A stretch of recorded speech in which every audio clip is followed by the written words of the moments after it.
Hello to everybody. It's been a while since I've posted one of these videos. I do not post regularly. I actually kind of just post when I get ideas. And so sometimes ideas might come to me on a regular basis, and sometimes it might be a bit of a drought, such as between the last one and this one. I don't even know how long it's been because I haven't looked at the last one. But I do know the last couple were a challenge in giving. And so I would like to know, have you participated in that challenge? Have you paid yourself last and paid God first? And if you have, whether as an individual or as a business or corporation, how has God blessed you when you paid him first? Please let me know in the comments or message me and I can share them anonymously. I'd love to hear those accounts. And for those of you that did not participate in the past couple months challenge, you can do that at any time, regardless of whether you're watching this video in 2021 or 2031. So I encourage you to pay yourself last, give to God first that which is his. Speaking of still finances and giving, today we're going to cover a topic related to taxation.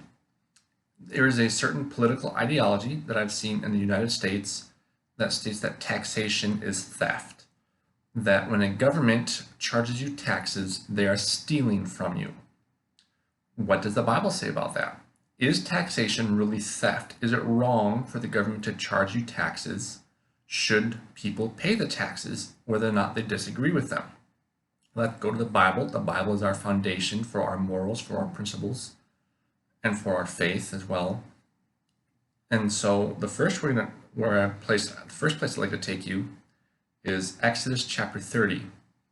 And in Exodus chapter 30, verses 11 through 16, we see that what many people call the temple tax. Actually, that's not the title given to it in the Bible, but that's what people have entitled it themselves. So a temple tax is not a title given by God, it's a title made by man. But read Exodus chapter 30, verses 11 through 16, and see what you think this describes. In verses 14 through the first part of 15 of Exodus 30, it reads, "Everyone that passeth among them that are numbered, from 20 years old and above, shall give an offering unto the Lord. The rich shall not give more, and the poor shall not give less than half a shekel." Again, that's Exodus chapter 30, verses 14 through the first part of 15. And that passage is speaking about a bit of a census that's being taken on the nation of Israel.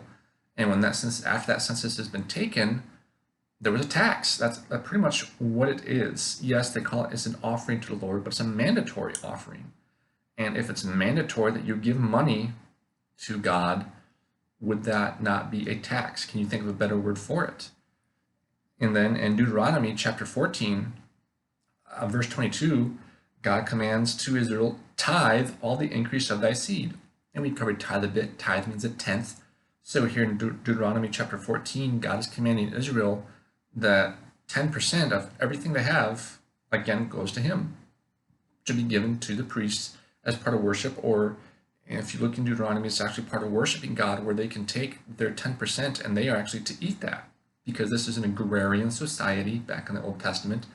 They raised sheep and cattle and goats, and they had their fields of grain and whatever else they would raise and grow, and they were to take 10% of that increase, and they were to worship God through feasts.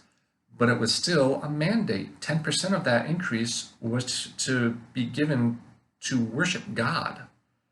And so would you call this a tax? It's a mandatory offering of 10% has to be given to God through worship. Proverbs chapter 3, verses 9 and 10 states, "Honor the Lord with thy substance, and with the first fruits of all thine increase. So shall thy barns be filled with plenty, and thy presses shall burst out with new wine." Can you think of any other society or government that says, if you pay taxes, we will give more back to you? In the United States, sometimes we look forward to a tax return, or it's pretty much when you pay more taxes than what you should have paid, the United States federal government gives you part of that money back. It's change. Like if you go to a restaurant and you overpay, they give you change. Or if you go to a store, you pay more than what the groceries cost, they'll give you change. That's pretty much what a tax return is. But how much of that tax return is equivalent to more than what you paid in taxes? It isn't, because it's what's left over. But here in Proverbs, we have a promise that states, if you honor God with your substance, if you pay God with the first fruits of your increase, then God will bless you so much that your doors will burst open.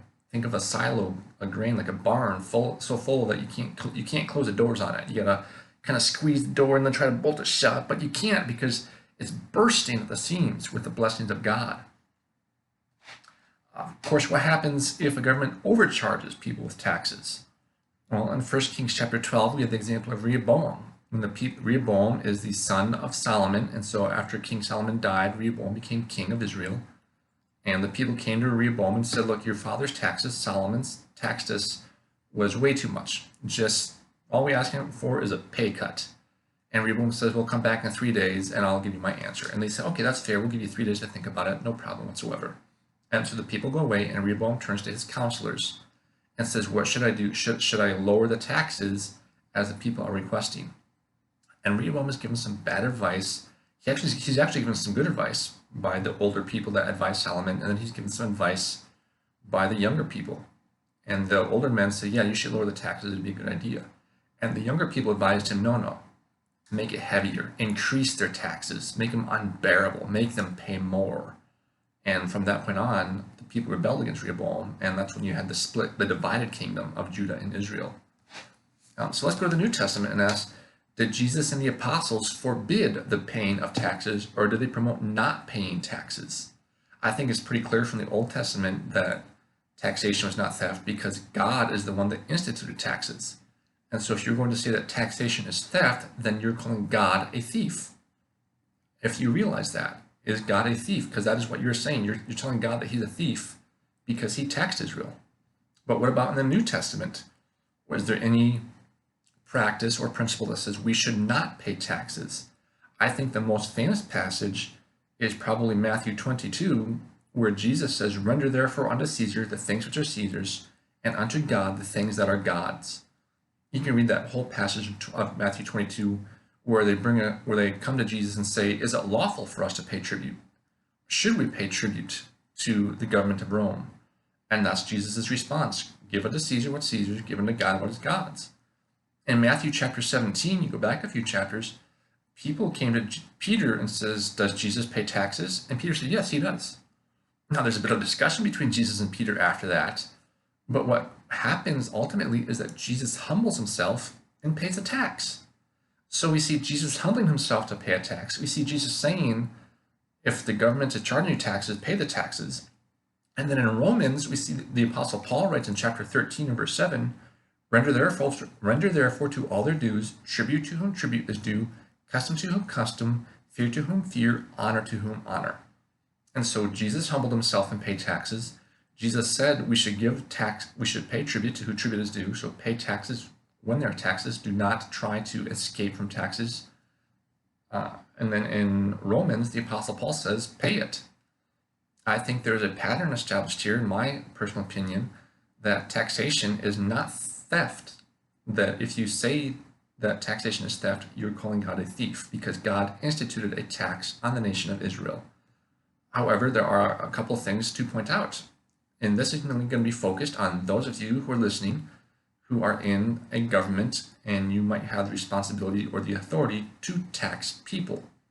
I have no idea if anybody from a government office will be watching this video, but the thing you should take away from this is that the examples we have of taxation are of a flat tax, not a progressive tax. In Exodus, the temple tax, everybody paid the exact same amount. And then we have a tithe, which is 10%. Regardless of how much you made, regardless of how much your harvest was, nobody paid more than 10%. So you have a flat rate percentile, and then you have an example of a flat rate fixed amount. You do not see an example of progressive taxation in the Bible. So those are my thoughts. I'd love to know what you think. I will do my best to answer any questions you have. I do not claim to be an expert. I'm just a student of the Bible, one who wants to learn more about God and draw closer to him. And I encourage you, go back to that challenge. Pay yourself last. Give to God first that which belongs to him and see if God will bless you. And again, do not try to avoid paying taxes because Jesus never avoided paying taxes and said that we should. I hope you have a great day and God bless. Bye.